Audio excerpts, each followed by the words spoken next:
औज़ु बिल्लाहि मिनश शैतानिर रजीम बिस्मिल्लाहिर रहमानिर रहीम।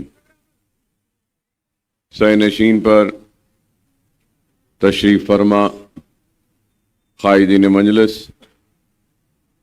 उम्मीदवार हल्क़े assembly jubilee हिल जनाब फराज साहब, सुनने वाले बुज़ुर्गों, नौजवान साथियों और मेरी इज़्ज़त माब पर्दानशीन माँ और बहनों, इंतखाबात का वक्त है और इंतखाबात में आपके दरमियान में कई उम्मीदवार हैं, कई सियासी जमातें हैं और हर कोई यही बात कहता है कि मैं अच्छा, मेरी पार्टी अच्छी, आप इसके हक में वोट का इस्तेमाल करें।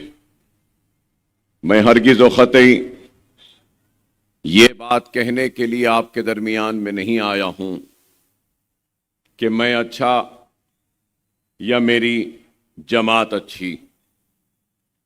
ये बात इसलिए नहीं कहूंगा क्योंकि मजलिस इत्तेहादुल मुस्लिमीन सिर्फ मेरी जमात नहीं है, मजलिस इत्तेहादुल मुस्लिमीन आपकी जमात है, हम मुसलमानों की जमात है, हमारी पहचान है, हमारी आन है, हमारी बान है, हमारी शान है। हिंदुस्तान के सियासी मंजर पर अगर हम नजर डालते हैं तो हमको हर तबका या फिर हर कास्ट या हर किसी की अपनी आवाज हिंदुस्तान की सियासत में सुनाई देती है। अगर कोई पंडित है तो उसकी आवाज, अगर कोई ब्राह्मण है तो उसकी आवाज, अगर कोई दलित है तो उनकी आवाज, अगर कोई यादव है तो उनकी आवाज, अगर कोई रेड्डी है तो उनकी आवाज, कोई राव है तो उनकी आवाज, कोई वेलमा है तो उनकी आवाज, हर किसी की आवाज है। और अगर किसी की आवाज चाहे वो छोटी ही होने दो या हैदराबाद में है तो मुसलमानों की, अक़लियतों की और कमजोर लोगों की अगर कोई आवाज है तो वह सिर्फ और सिर्फ मजलिस इत्तेहादुल मुस्लिमीन है।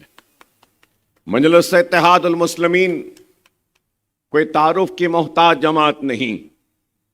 मजलिस इत्तेहादुल मुस्लिमीन बरसा बरस से काम करती आई है, खिदमत कर रही है और आवाम के दरमियान में रहती है। और यहां के इन कॉलोनीज में आज अगर हमारे भाई और हमारे घर हैं तो कभी एक वक्त था कि यहां के रहने वालों के घर पुराने शहर में भी थे, उनके अजीज, उनके रिश्तेदार पुराने शहर में आज भी रहते हैं। वो बखूबी वाकिफ हैं कि किस मेहनत, किस कोशिश के बाद मजलिस इत्तेहादुल मुस्लिमीन को ये मुकाम हासिल हुआ और मजलिस इत्तेहादुल मुस्लिमीन आज जहां खड़ी है, इस मुकाम को पहुंचने में काफी बरस लगे। मजलिस की अपनी एक तारीख है। जब हमारे तख्त व ताज अजायब घर की जीनत बन चुके थे, हमारी लहलाती हुई खेतियां उजड़ चुकी थीं, हमारी इस्मतें व इज्जतें लुट रही थीं और हमारे सरों पर खौफ और मायूसी के बादल थे, वैसे उस वक्त मजलिस इत्तेहादुल मुस्लिमीन का हिया हुआ अल्लाह फख्र मिल्लत अब्दुल वाहिद अवैसी की खबर को नूर से भर दे कि उन्होंने हिया किया मजलिस इत्तेहादुल मुस्लिमीन का। और मजलिस इत्तेहादुल मुस्लिमीन ने अपने सियासी सफर का आगाज किया तो सबसे पहला इलेक्शन सालार मिल्लत मरहूम सदर अलाद सुल्तान सलाहुद्दीन ओवैसी साहब मल्ले पल्ली से लड़े और वहां से रुकने बल्दिया बने। रुकनी बल्दिया बनने के बाद एक सियासी जिद्दोजहद के सफर का आगाज हुआ और फिर उसके बाद में सालार मिल्लत ने अपनी सियासी जिंदगी में दो मिनिस्टरों को हराया और मजलिस इत्तेहादुल मुस्लिमीन के नुमाइंदे बनकर ऐवान असेंबली में गए। ऐवान असेंबली में मुसलसल 25 बरस से जायद नुमाइंदगी करते रहे और फिर एक वक्त आया 1984 में जब पार्लिमानी इंतखाबात में हैदराबाद की पार्लियामेंट की निशिस्त से लड़े और हैदराबाद के रुकने पार्लियामेंट बने। मजलिस इत्तेहादुल मुस्लिमीन ने सियासी सफर को यही नहीं बल्कि 80 के दहे में कई बरस के बाद अजीम तर बल्दिया आज है, लेकिन उस दौर में MCS था, म्युनिसिपल कॉरपोरेशन ऑफ हैदराबाद था। तो म्युनिसिपल कॉरपोरेशन ऑफ हैदराबाद पर मजलिस ने कब्जा किया और मेयर बनने का मौका आया तो उस वक्त मजलिस ने एक दलित को शहर हैदराबाद का मेयर बनाया। मजलिस इत्तेहादुल मुस्लिमीन की कामयाबी को देखते हुए यही वो कांग्रेस थे जिसने पहले म्युनिसिपल कॉरपोरेशन ऑफ हैदराबाद अलग था, म्युनिसिपल कॉरपोरेशन ऑफ सिकंदराबाद अलग था। तो उस वक्त मजलिस की कामयाबी को रोकने के लिए म्युनिसिपल कॉरपोरेशन ऑफ हैदराबाद में म्युनिसिपल कॉरपोरेशन ऑफ सिकंदराबाद को मिला दिया। उसके मिलाने के बाद बावजूद भी मजलिस इत्तेहादुल मुस्लिमीन बड़ी जमात बनकर आई तो इस कांग्रेस को यह भी अच्छा नहीं दिखा कि हैदराबाद मजलिस के हाथ में है, हरे झंडे वालों के हाथ में है। तो उन्होंने फिर क्या किया, GHMC बनाया, ग्रेटर हैदराबाद म्युनिसिपल कॉरपोरेशन, और फिर बड़े बड़े बल्दी हलके कर दिए और शहर के हुदूद को आगे बढ़ाकर मंसूबा और मकसद क्या था कि मजलिस को हैदराबाद की बल्दिया पर जो कब्जा है इस कब्जे को रोकना और मजलिस इत्तेहादुल मुस्लिमीन के इख्तिदार को खत्म करना। ये इनकी साजिश रही। आज से नहीं बल्कि बरसा बरस से ये कोशिश करते रहे कि कुछ भी हो मजलिस के कदम आगे ना बढ़े, लेकिन मजलिस इत्तेहादुल मुस्लिमीन आगे बढ़ते गई। मैं बताना ये चाह रहा हूं नौजवानों को कि मजलिस का जब अहिया हुआ तो उस वक्त भी हैदराबाद के कई बड़े बड़े लोग अखबारात सियाह होते थे मजलिस के खिलाफ और ये बात कहते थे कि क्या जरूरत है मजलिस इत्तेहादुल मुस्लिमीन की, क्या जरूरत है मजलिस इत्तेहादुल मुस्लिमीन की सियासत में हिस्सा लेने की, क्योंकि वो यही कहते थे कि ऑपरेशन पोलो और पुलिस सेक्शन में हजारों नहीं लाखों मुसलमानों के घर उजड़े, मुसलमान शहीद हुए, उनका कत्ल हुआ, इज्जतें लुटी, इस्मतें लुटी। क्या ये नाकाफी है? क्या दिल नहीं भरा अब्दुल वाहिद ओवैसी और सलाहुद्दीन ओवैसी का कि मजलिस का ही आ करे? तो हमने उस वक्त इन आवाजों की परवाह नहीं की और इन आवाजों पर तवज्जो नहीं दी। मजलिस का ही आ किया और जलसे किए। यहां बुजुर्ग बैठे वो गवाही देंगे कि एक वक्त ऐसा भी होता था कि मजलिस इत्तेहादुल मुस्लिमीन के जलसों में कोई लाइट देने वाला नहीं होता था। मजलिस इत्तेहादुल मुस्लिमीन के जलसों में स्टेज पे बैठने वाला नहीं होता था। मजलिस के जलसों में सामाईन में बैठने वाला नहीं होता था। बाप तकरीर करता तो बेटा सुनता, बेटा तकरीर करता तो बाप सुनता। अखबारात लिखते थे कि बाप और बेटे की जमात है, एक बूढ़ा बाप है और एक नौजवान बेटा है, बस यही जमात को चला रहे हैं। लेकिन हमने इसकी परवाह नहीं की। अगर उस वक्त अगर रुक जाते, कदम डगमगा जाते या ठहर जाते तो आज का दिन जो आप हम देख रहे हैं ये डाइस भरा हुआ ये कुर्सियों पे बैठे हुए ये मौजिजीन, ये सुनने वाले नौजवानों की तादाद, बैठे हुए बुजुर्गों की तादाद, ये आज हमको दिखाई नहीं देती थी अगर उस वक्त अगर हम अपने बढ़ते हुए कदमों को रोक लेते।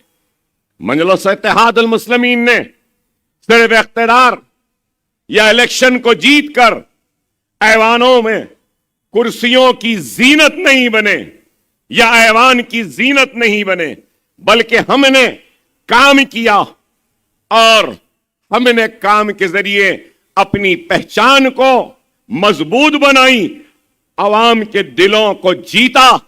हम सिर्फ हल्क़े असेंबली की तादाद बढ़ाते नहीं गए या बल्दिया पे कब्जा करते नहीं रहे या फिर रुकने पार्लियामेंट नहीं बने, बल्कि हमने ये सोचा कि हकीकी फातेह वो नहीं होता जो असेंबली के सीट जीत ले या पार्लियामेंट की सीट जीत ले या बल्दियात पे कब्जा कर ले। हकीकी फातेह वो होता है जो दिलों को फतेह कर ले, और मजलिस ने आपके दिलों को फतेह किया, दिलों में जगह बनाई, और यही सिलसिला जारी रहा। सियासी तौर पर जिदोजहद की ये दारुस्सलाम आज आप जो देखते हैं, दारुस्सलाम का मुकदमा करीब 20 बरस से जायद अब्दुल वाहिद ओवैसी ने हाई कोर्ट में लड़कर कोर्ट से फैसले के बाद दारुस्सलाम को हासिल किया। दारुस्सलाम हासिल हुआ तो सबसे पहले दारुस्सलाम में एक स्कूल का आगाज किया, यहां से काम शुरू हुआ, और उसके बाद क्योंकि मजलिस इत्तेहादुल मुस्लिमीन ने अपने अहिया के वक्त नारा दिया कि मुसलमानों की तालीमी पसमानदगी को दूर करेंगे, मुसलमानों की माशी पसमानदगी को दूर करेंगे और मुसलमानों को एक मरकज सियासी पे जमा करेंगे, ये हमारे वादे थे। तो सवाल ये पैदा होता है कि अहिया मजलिस से लेकर आज तक क्या मजलिस इत्तेहादुल मुस्लिमीन अपने अहिया के वक्त किए गए वादों से इन्हिराफ किया या उन वादों पर कायम है? मजलिस इत्तेहादुल मुस्लिमीन की सियासी जिद्दोजहद का नतीजा है कि अक़िलती finance corporation, minority welfare department और मिनिस्ट्री फॉर माइनॉरिटी वेलफेयर बनी। कब बनी? 1984 में। 1984 में बनी। आज हिंदुस्तान के कई रियासतें हैं जहां पे माइनॉरिटी का डिपार्टमेंट नहीं, माइनॉरिटी का अलग महकमा नहीं, लेकिन हमारी रियासत में है। अरे आज आपको गौर और फिक्र करनी होगी इस बात पर कि मैं राजस्थान जाकर आया आज से चंद दिन पहले, तो राजस्थान में मैंने ढूंढा, पता करने की कोशिश की कि क्या सारे राजस्थान में मुसलमानों का, माइनॉरिटीज का क्या कोई मेडिकल कॉलेज है, क्या कोई हॉस्पिटल है? तो ढूंढने पर पता चला कि सारे राजस्थान में एक भी मुसलमानों का, माइनॉरिटीज का मेडिकल कॉलेज नहीं है। आप अंदाजा लगाओ।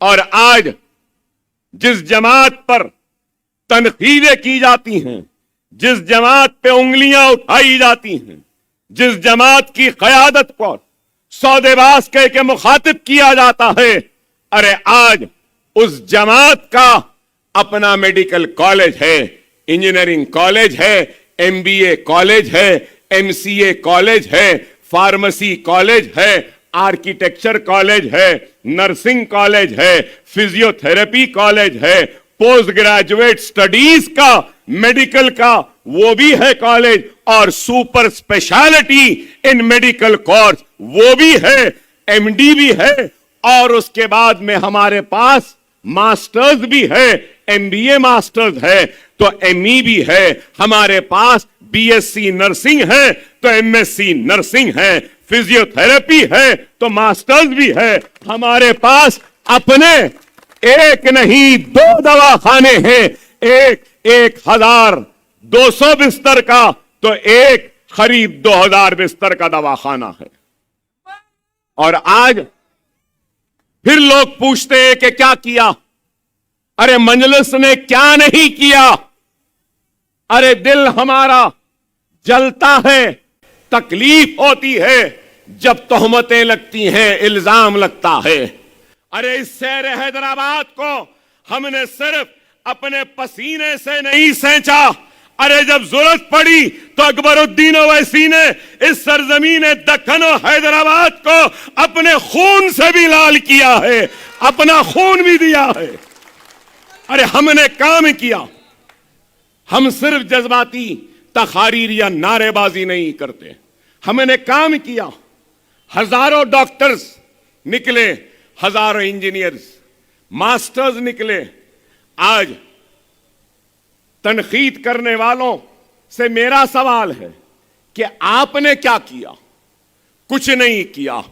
अरे एक तरफ आज सियासी माहौल को हम देखते हैं तो कैसा माहौल है कि एक तरफ वो लोग हैं जो कहते हैं सबका साथ, सबका विकास, सबका विश्वास। किसका साथ दिया?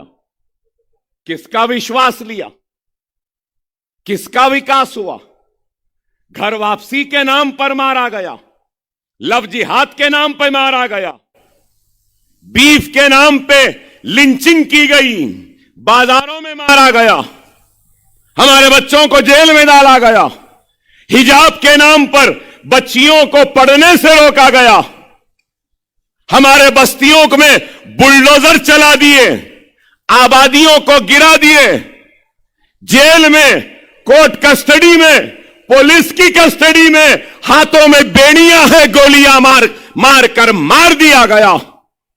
यह है सबका साथ, सबका विश्वास, सबका विकास। तो दूसरी तरफ एक नई दुकान खुली है, मोहब्बत की दुकान। हिंदुस्तान में सबसे ज्यादा इख्तिदार अगर किसी का रहा तो किसका रहा? यही नेहरू गांधी खानदान का रहा। और इन्होंने क्या दिया? 50,000 फिसादात के लुटे हुए, पिटे हुए मुतासिरीन के गुस्सों को थमाने के लिए कमीशंस। कौन सी कमीशन? अरे मेरे पास पूरी फेरिस्त है, अगर मैं फेरिस्त बयान करूं तो परेशान हो जाएंगे, बोल नहीं सकेंगे। 50,000 फिसादात की फेरिस्त लेकर आया हूं। जवाब दे सकते हो तो दे दो। कांग्रेस के तर्जुमान बन के फिरने वालों, हिंदुस्तान की आजादी से लेकर आज तक 55,000 फिसादात का तोहफा दिया। 1961 बड़े बड़े फिसादात, जबलपुर का, मध्य प्रदेश का, वहां चीफ मिनिस्टर कौन? कांग्रेस के के.एन. कज्जू थे। अक्टूबर 1962 का अलीगढ़ उत्तर प्रदेश का फिसाद, कांग्रेस का चीफ मिनिस्टर सीवी गुप्ता था। अक्टूबर 1962 मीरठ उत्तर प्रदेश का फिसाद, सीवी गुप्ता वहां का चीफ मिनिस्टर कांग्रेस का। मार्च 1964 कलकत्ता, वेस्ट बंगाल और जमशेदपुर बिहार में रोड किला, ओडिशा का फिसाद, चीफ मिनिस्टर कौन? वेस्ट बंगाल के चंद्रसेन, कांग्रेस पार्टी के। बिहार के चीफ मिनिस्टर कौन? के.बी. सहाय। और ओडिशा के चीफ मिनिस्टर कौन? कांग्रेस के बीरेन मित्रा। अरे मेरे पास फेरिस्त है, बयान करते जाऊं तो घंटा लग जाएगा। 1968 करीमगंज का फिसाद, आसाम, चीफ मिनिस्टर कौन? बीपी छला। 1969 सितंबर अहमदाबाद, गुजरात का फिसाद, कांग्रेस, वहां के गुजरात हितेंद्र के देसाई। 1970 का फिसाद, भिवंडी का फिसाद, महाराष्ट्र का चीफ मिनिस्टर महाराष्ट्र कौन? कांग्रेस के वसंतराव पी नायक। 1974 का दिल्ली का फिसाद, उस वक्त भी कौन थे हुकूमत में? कांग्रेस थी दिल्ली में। हिंदुस्तान में हुकूमत थी, यूनियन टेरिटरी थी, लेकिन हुकूमत हिंदुस्तान में तो कांग्रेस की थी। फिर 1978 में हैदराबाद का फिसाद, मर्री चन्ना रेड्डी चीफ मिनिस्टर। जमशेदपुर बिहार का फिसाद 1979 में कांग्रेस उस वक्त भी थी। 1980 मुरादाबाद का फिसाद, चीफ मिनिस्टर कौन थे? वीपी सिंह थे। 1981 का फिसाद, बिहार शरीफ का फिसाद, जहां पे जगन्नाथ मिश्रा कांग्रेस के चीफ मिनिस्टर थे। 1981 का फिसाद, हैदराबाद में टी अंजया उस वक्त चीफ मिनिस्टर थे। 1982 मेरठ का फिसाद, चीफ मिनिस्टर कौन थे? श्रीपद मिश्रा कांग्रेस के थे। 1982 में बड़ौदा गुजरात का फिसाद कौन थे? कांग्रेस के माधो सिंह सोलंकी चीफ मिनिस्टर थे। 1983 नीली का फिसाद, कितने लोग, हजारों लोग नीली में आसाम में मारे गए, उस वक्त कांग्रेस ही का चीफ मिनिस्टर थे। क्या इस बात से इनकार करोगे? भिवंडी का फिसाद, मलियाबाद का फिसाद, अरे अजमेर का फिसाद, जयपुर का फिसाद, कितने फिसादात बताऊं। और आज फिर हमारे हमदर्द बन के आते हैं और कहते हैं हम पर इल्जाम कि गोशामैल नहीं गए। सुने ना आप लोग, मजलिस गोशामैल नहीं गई। अरे कांग्रेसियों, पहले फैसला कर लो, हमारे जाने से बीजेपी हारेगी या हमारे नहीं जाने से बीजेपी हारेगी? पहले यह तो फैसला कर लो। उत्तर प्रदेश गए तो बोले योगी को जिताने गए, गोशामैल नहीं गए तो बोल रहे हैं कि बीजेपी को जिताने के लिए नहीं गए। ना इधर ही चैन है ना उधर ही चैन है। अरे दीवानों, पहले फैसला कर लो, जाने में शिकस्त है या नहीं जाने में शिकस्त है। अरे आज जुबली हिल्स, अभी जानी मियां ने कहा 80 के दहे से हम लड़ते आए हैं। और क्या मैंने बल्दिया इलेक्शन में नहीं कहा था कि हम लड़ेंगे? अरे हम जुबली हिल्स जीतना चाहते हैं और इंशाअल्लाह जीतेंगे जरूर हम। आप बताओ, आज कह रहे हैं कि गोशामैल नहीं गए। अरे बाबा, और फिर इल्जाम अजहर को ला दिए। एक अजहर आया तो बर्दाश्त नहीं। अरे मैं पलट के कह रहा हूं, हिंदुस्तान में हमारी एक ही आवाज है, मजलिस इत्तेहादुल मुस्लिमीन। क्या वो बर्दाश्त नहीं? एमआईएम, क्या तुमको मजलिस बर्दाश्त नहीं? हिम्मत है तो आरएसएस के टिल्लू बोल दे, हिम्मत है तो बोल दे कि हमें मजलिस बर्दाश्त नहीं है। बोलने की हिम्मत भी नहीं है। बोलना, अगर मर्द का बच्चा है तो बोल कि मजलिस बर्दाश्त नहीं। बोल, नहीं बोल सकते। अगर वो बोलेंगे तो पूरे तेलंगाना में मुसलमान फिर फिरा फिरा के बदला लेगा। ये इनको मालूम। मेरा भाई मुझसे नाराज होगा, मेरे भाई के दिल में मेरे लिए शिकायत होगी, मेरे भाई के दिल में मेरे लिए नाराजगी होगी, मेरे लिए गुस्सा होगा, मेरे लिए बरहमी होगी, मेरे से शिकायत होगी, मेरे से शिकवा होगा। लेकिन रेवंत, तू ये ना भूल कि ये मेरा भाई है और मैं इनका भाई हूं। और ये भाइयों की जमात मजलिस है, बड़े बड़े भाइयों के भाई हैं। लेकिन आज सिर्फ इल्जाम। अरे आज मैं खड़ा हूं तो काम करके खड़ा हूं, मैं खड़ा हूं तो काम करके खड़ा हूं। अगर इतनी मुसलमानों से मोहब्बत है, मुसलमानों का इतना ख्याल था, आरएसएस के टिल्लू, तू तो लड़ रहा था ना कामारेड्डी, अजहर को कोडंगल लड़ा देना था, जिताना था। सही है ना? कोडंगल की जगह गोशामैल तू लड़ लेना था। सही है गलत?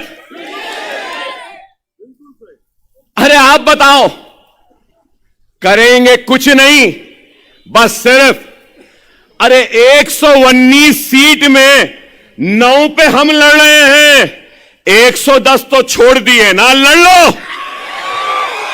लड़ लो, राव लड़ लो, रेड्डी लड़ लो, सब लड़ लो, जिसको लड़ना है लड़ लो, ये हमको छोड़ दो।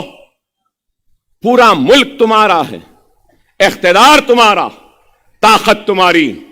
हमारे पास सिर्फ ये 2, 4, 6, 8 सीट, वो भी हम दे देना। क्या है बताओ?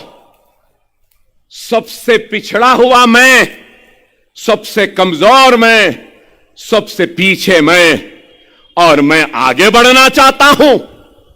तो तुम, अरे ये नेहरू गांधी खानदान की नई आदत नहीं, पुरानी आदत है। यही नेहरू ने अब्दुल वाहिद ओवैसी को भेजा था एक खत, सालार को भेजा था एक खत कि ले जाओ अपने ज़ईफ बाप से दस्तखत करवा लो, तुम्हारे बाप को जेल से छोड़ देंगे। खत में क्या था कि अब्दुल वाहिद ओवैसी सदर कुल हिंद मजलिस इत्तेहादुल मुस्लिमीन, मैं ऐलान करता हूं कि मजलिस सियासत में हिस्सा नहीं लेगी।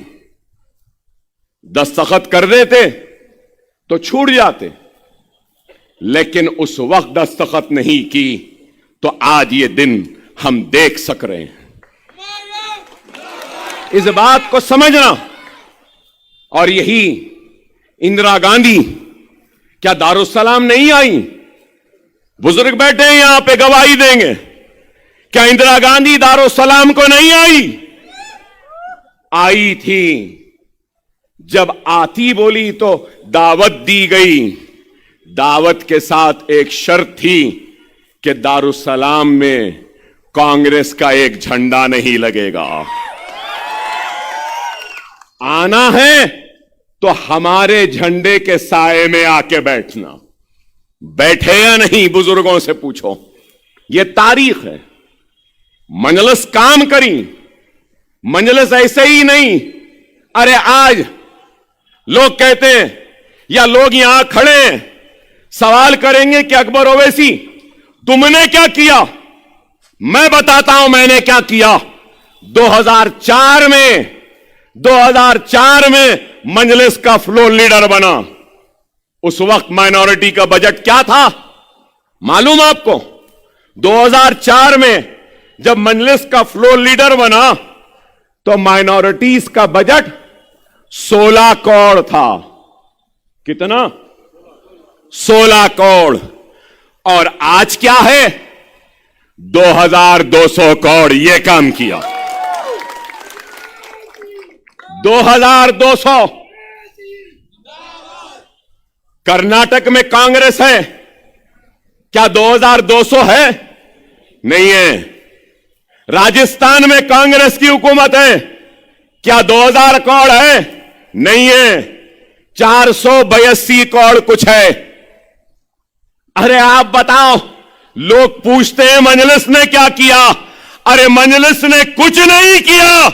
ये हमारी कौम के इत्तेहाद और जिंदा शऊर ने यह काम किया कि राव हो या रेड्डी हो, मुसलमानों का काम करना ही पड़ा, करना ही पड़ा। यह आपकी कामयाबी है, आपके सियासी शऊर की कामयाबी है, आपके इत्तेहाद की कामयाबी।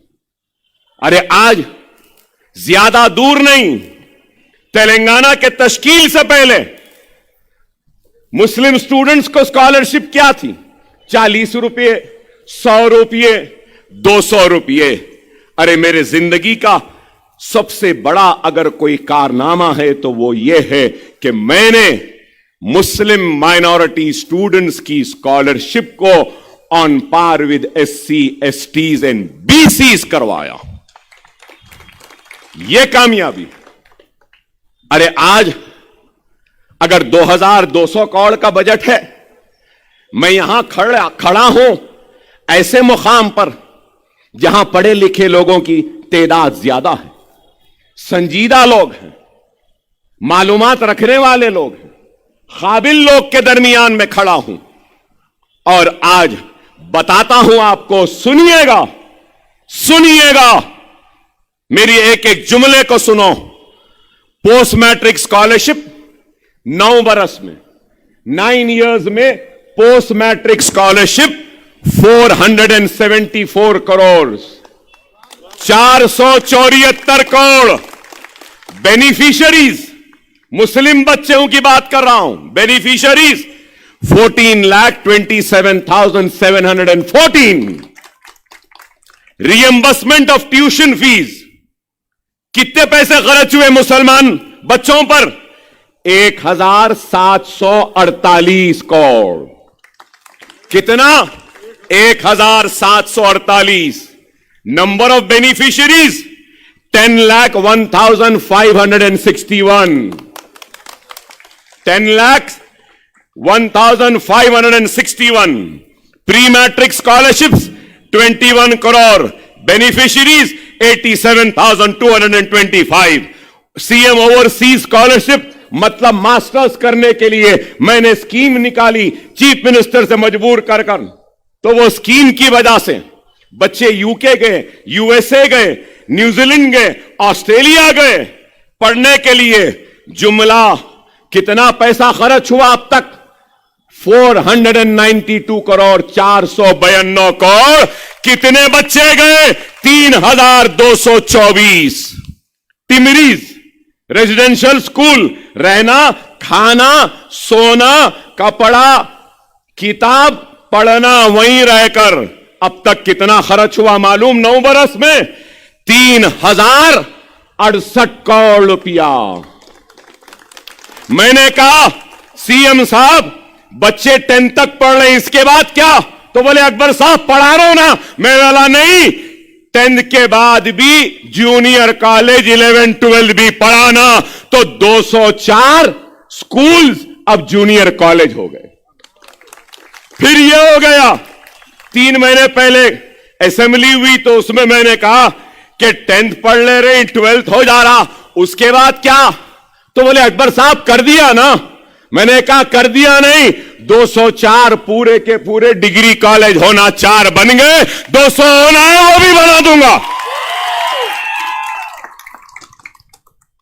Centre for education development of minority CEDM 14 crore, 49,310 beneficiaries. Minority study circle जहां पे सिविल सर्विसेज की ट्रेनिंग दी जाती है, नीट की, एमसेट की, आइल्स की, जीमैट की, आईसेट की, नाटा की, सब ट्रेनिंग दी जाती है, उस पर 17 करोड़। जुमला सुनिए, अब लोग बोलते हैं मजलिस क्या करी, अकबर ओवैसी क्या करा? सुनो, अब तक 9 बरस में 5,834 करोड़, 5,834 करोड़ मुस्लिम बेनिफिशियरी और नंबर ऑफ स्टूडेंट्स वो भी सुनो 27,08,693।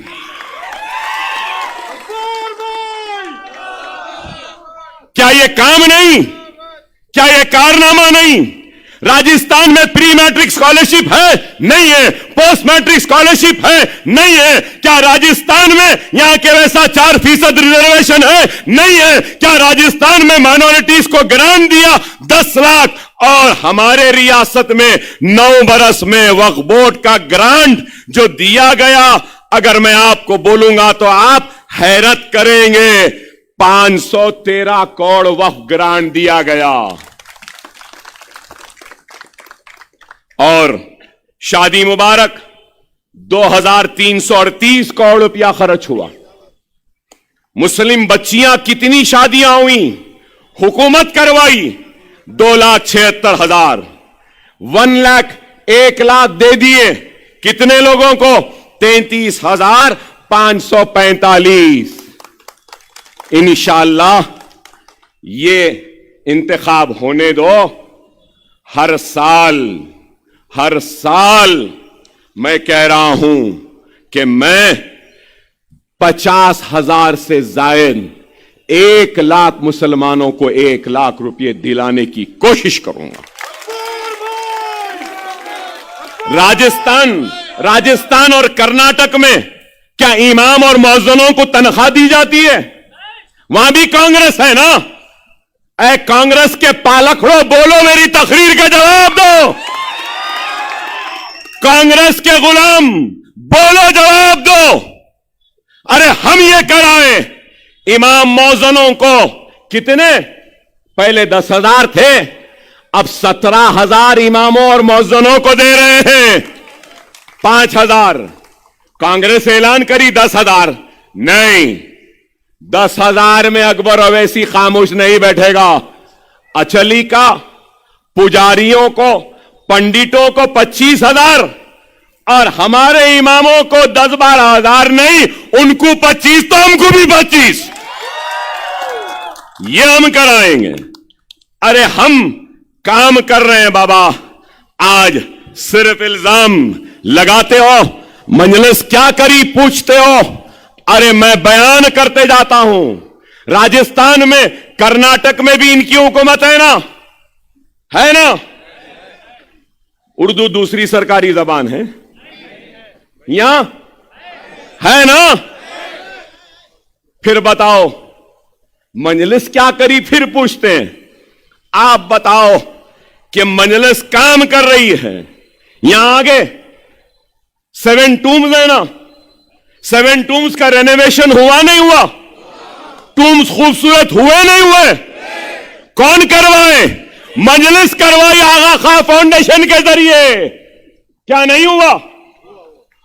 और फिर गोलकुंडा के आगे उमूर मजहबी निजाम की जमीन है, वो जमीन को गवर्नमेंट से एक्वायर करके वहां पे शॉपिंग मॉल बना रहे हैं टूरिस्टों को आने के लिए। शॉपिंग करना, लाड़ बाजार नहीं, यहीं पे लाड़ बाजार बनाने का मंजूरी हमने हासिल की। ये शेखपेट है, शेखपेट के आगे 7 टूम्स का रास्ता है, वहां से ट्रैम जाएगी, ट्रैम्प हमने मंजूर करवाई। कहां तक? गोलकुंडा फोर्ट तक। ये चौखंडी है ना आगे, मालूम आपको चौखंडी कहां है? फिल्म नगर के रोड से जो आती है, रातों रात जमीन रोड में जारी थी। कौन बचाए? कांग्रेस बचाई, आरएसएस का वो टिल्लू बचाया। अरे अकबर ओवैसी आके बचाया। आज वहां जमीन है। जानी मियां बोले ना कि जूनियर कॉलेज डिग्री नहीं है, इंशाअल्लाह वक्फ बोर्ड के जरिए वहां चौकंडी पे हम इमारत बनाएंगे, जहां पे हमारे बच्चे बच्चियों के कॉम्पिटिटिव एग्जाम का ट्रेनिंग का एक सेंटर बनेगा, कैरियर गाइडेंस का एक सेंटर बनाएंगे हम। अकबरुद्दीन अवैसी, हम ये चाहते हैं। अकबरुद्दीन अवैसी, हम ये करना चाहते हैं। अरे पूछते हैं क्या किया? अरे पहली मर्तबा उर्दू दूसरी सरकारी जबान बन गई। हर दफ्तर में उर्दू दरखास्त लेना, ऑर्डर निकाले, मुतरज्जिम को रखा कि उर्दू में दरखास्त आई तो तर्जुमा करने वाला होना। सरकारी महकमे में उर्दू के चलन के लिए दरखास्तें उर्दू में ले ली जाएंगी। और ओन योर ऑटो स्कीम में 1,700 नौजवानों को ऑटो दिए गए। लोग बोलेंगे सिर्फ 1,700। अरे बाबा कोई चीज शुरू हो जाने दियो। आज 1,700 है, 5 बरस के बाद यही चाहूंगा, बताऊंगा कि 50,000 को दिए, बताऊंगा। उसके बाद अखिलियती ओन योर कैब स्कीम 1,800 अफराद को टैक्सी दी गई। ये भी कम है, शुरू तो हो गई ना बाबा। आज 1,800 की मिली, इंशाअल्लाह आइंदा 18,000 को दिलाएंगे। हम है ना, हम है ना, आप है ना, आपका इत्तेहाद है ना, आपकी जमात है ना, तो काम होते रहे हैं, होते रहेंगे। अखिलियती नौजवान बिलखुसूस खवातीन के ट्रेनिंग एम्प्लॉयमेंट के लिए पहली मर्तबा 100 से ज्यादा अखिलियती तलबा को IAS IPS की कोचिंग। शंकरपल्ली में इस्लामिक कल्चरल डेवलपमेंट सेंटर के लिए 10 एकड़ जमीन लिया, मैं लिया ना। 1 एकड़ कितने में है मालूम? 101 करोड़ में 1 एकड़ है। 1,000 करोड़ की जमीन ले ली है। हज हाउस के बाजू सिर्फ स्लैब पड़े हुए थे, 25 करोड़ मंजूर करवाए। हज हाउस का और एक ब्लॉक आएगा। अनीसुल गुरवा 500 गज जमीन पे आ गया था, आज 4300 गज की जमीन पर 40 करोड़ की लागत से इमारत बन गई है। देखो जाके मजलिस क्या करी, पूछते हैं। अरे बता रहा हूं मजलिस क्या करी।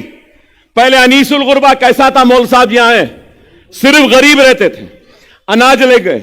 मैं क्या कराया मालूम आपको, अनीसुल गुरबा की इमारत में यतीम गुरबा रहेंगे, स्कूल भी चलेगा, खाना भी मिलेगा, कपड़ा भी मिलेगा, सब होगा। जिंदाबाद। आप बताइए। फिर पूछते हैं मजलिस क्या करी, सुनते जाओ मजलिस क्या करी। 14 करोड़ रुपए की लागत से जामे निजामिया में ऑडिटोरियम बनवाया, सही है गलत? आलिम फाजिल कामिल 10th एसएससी के बराबर, 12th इंटरमीडिएट के बराबर, और कामिल जो है वो डिग्री के बराबर। मतलब कि 10th का एग्जाम नहीं लिखे, जामे निजामिया से आलिम और उसके बाद फाजिल और कामिल कर लिए तो मास्टर्स भी करते हैं। सीएम ओवरसीज स्कॉलरशिप में मैंने इंक्लूड करवाया कि ये अगर डिग्री के बराबर जामे निजामिया से अगर कोई पास करता है तो उसको मास्टर्स करने के लिए जामे अजहर, मक्का यूनिवर्सिटी, मदीना यूनिवर्सिटी जाने के लिए भी 20 लाख देना। फिर पूछते हैं क्या काम किया। मक्का मस्जिद खुतबशाही दौर में बनी, उसके बाद दागदोजी नहीं, मजलिस करवा दी, पूरा हो गया। पूरे कमान गुलजार हाउस और 4 कमान का रेनोवेशन हो गया, मजलिस करवाई। हजरत बाबा शरफुद्दीन साहब की पहाड़ी के पास में एक इलेक्ट्रॉनिक सिटी और आईटी टावर आ रहा है, मलकपेट में आ रहा है। मौला अली का रैंप बना, बाबा शरफुद्दीन साहब की पहाड़ी का रैंप बना। दरगाह बराने शाह साहब के पास वुमेन एम्पावरमेंट का सेंटर बन रहा है 20 करोड़ की लागत से। 308 एकड़ जमीन दिलवाई, किसके लिए? शादी खाने और मुस्लिम खबरस्तान के लिए पूरे तेलंगाना में मैं दिलाया। और फिर पूछते क्या किया। फकीर मुल्ला का खबरस्तान कोविड में हमने वहां पे तदफीन करवाए।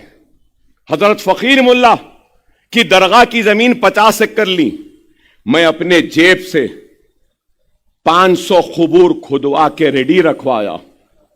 कोविड में मरने के बाद वहां लाके गुस्ल दिया, कफन पहनाया, नमाज पढ़ी और मेरी टीम ने खबर में उतारा कोविड के पेशों। मजलिस क्या करी, 12 करोड़ का अनाज भेजा। फराज यहां है, गवाही देना। क्या आप आकर बल्लागुड़े से लारियां भरकर क्या अनाज यहां जुबली हिल्स के लोगों के लिए नहीं ले गए? यहां है अनवर सादात, क्या नहीं भिजाया? पूरे शहर में 12 करोड़ का अनाज अकबरुद्दीन अवैसी भेजा। अरे आरएसएस के टिड्डे, अरे क्या तूने भेजा? नहीं भेजा। अरे हम भेजे, कोशिश करे, बहुत घरों तक पहुंचा, बहुत घरों तक नहीं पहुंचा होगा, मगर कोशिश तो की। ऑक्सीजन सिलेंडर्स दिए, 1,05,000 अनाज के किट, पूरे शहर में 1,40,000 पके हुए खाने के पैकेट्स बना कर दिया। क्या किसी ने किया? अरे इतनी हिम्मत है तो कांग्रेस में एक भी मर्द नहीं है तो आना था ना, चंद्रायन गुट्टे को आना था, अकबर ओवैसी के खिलाफ लड़ लेना था और बोलना था अकबर ओवैसी ना ले, कुछ नहीं करा। किसी में भी हिम्मत नहीं है। अकबरुद्दीन अवैसी, अकबरुद्दीन अवैसी, MIM क्यों नहीं आए? आना था, कोई नहीं आए। चंद्रायन गुट्टे में 15,000 बच्चों को पढ़ाता है अकबर ओवैसी।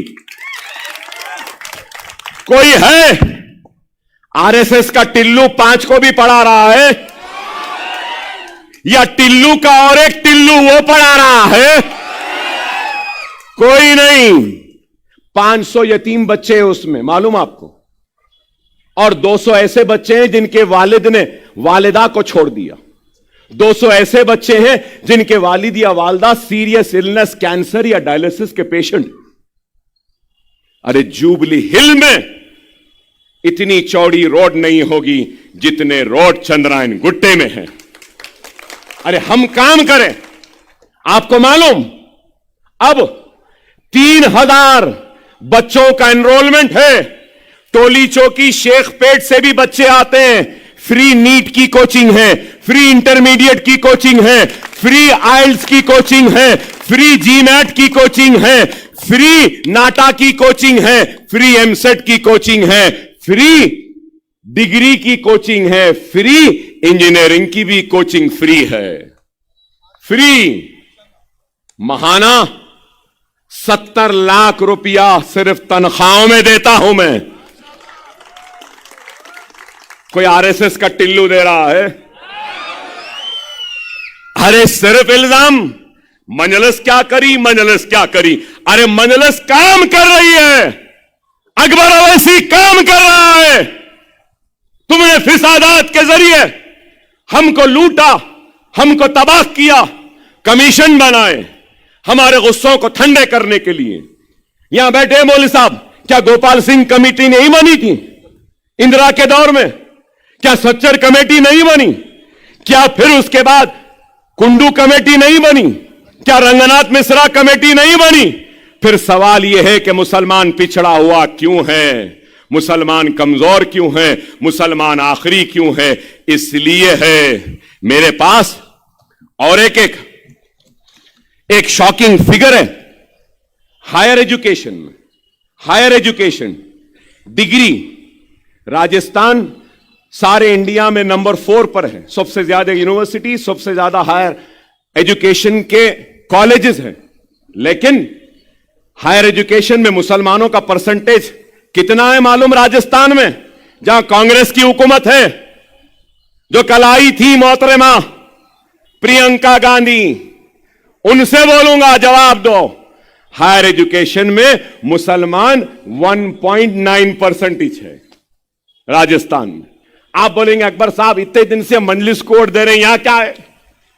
यहां आएगा ना, यहां पे 9.7% है। MIM ये काम है। फिर पूछते हैं मजलिस ने क्या किया?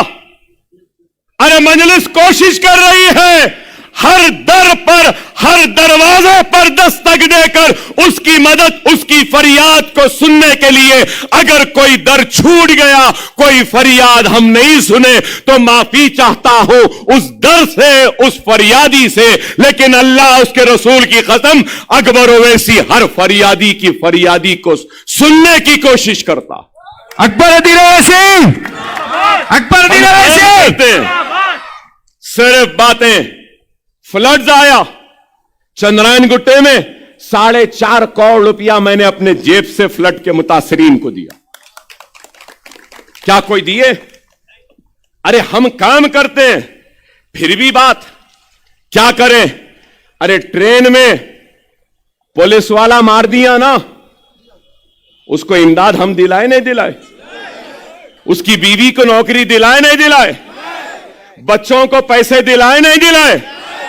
स्कूल में पढ़ने का इंतजाम कराए नहीं कराए? राजस्थान में के रहने वाले इमाम साहब को भी गोली लगी थी उसी ट्रेन में, कांग्रेस एक पैसा दी? यहां पे माइनॉरिटी डिक्लेरेशन, वाह, माइनॉरिटी डिक्लेरेशन। राजस्थान में डिक्लेरेशन हुआ नहीं हुआ? राजस्थान में रिजर्वेशन मिला? राजस्थान में वक्फ ग्रांट मिला? राजस्थान में पोस्ट मैट्रिक स्कॉलरशिप दिए, प्री मैट्रिक दिए, ओवरसीज दिए, टिमरी स्कूल के वैसा रेजिडेंशियल स्कूल दिए? यहां दे रहे हैं तो आप बोलेंगे क्यों दे रहे हैं? हाँ, क्यों दे रहे हैं? मजलिस है, आप है, हमारा इत्तेहाद है और इनके अब्बा है यहाँ पे। अभी बहुत बोलना है, बहुत बोलूंगा।